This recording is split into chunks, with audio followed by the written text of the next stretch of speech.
कोण? मी इयत्ता 5वी मध्ये शिकत आहे. आमच्या शाळेचे नाव कैगोरा मोठे विद्यालय. आमच्या उपक्रमाचे नाव आहे नैसर्गिक शेती.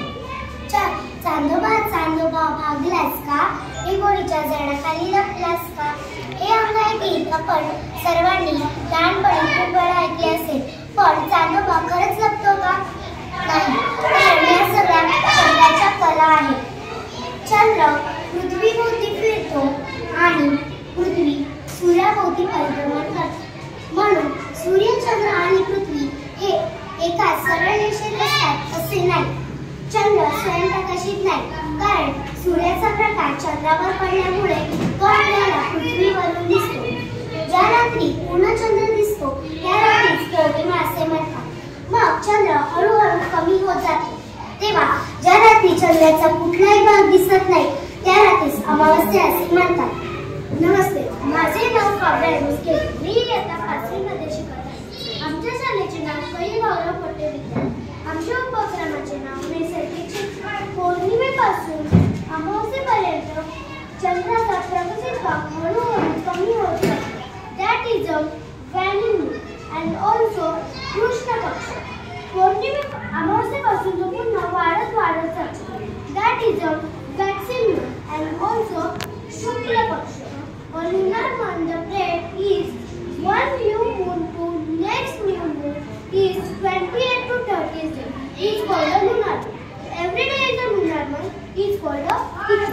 The rotation of the earth gives rise and day and night. पृथ्वीच्या कल्लेला अक्षांशामुळे पृथ्वीवर सीझन्स होतात. चंद्राच्या कला लक्षात घेऊन नैसर्गिक शेतीमध्ये उपयोग करू शकतो. कृष्ण पक्षामुळे नैसर्गिक शेतीमध्ये पेरणी केली तर पिकांची अधिक वाढ होण्यास मदत होते. नैसर्गिक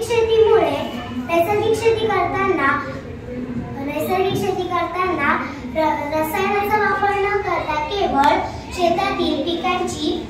शेतातील पिकांची पाळकचोळा, शेण, गोमूत्र, फळं, फुले या साधनांचा उपयोग करून सेंद्रिय शेती केली जाते.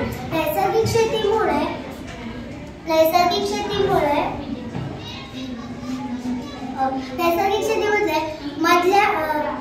शेतीमधल्या भाज्या, फळं, धान्य खाल्ल्यामुळे अनेक रोगांवर आपण मात करू शकतो.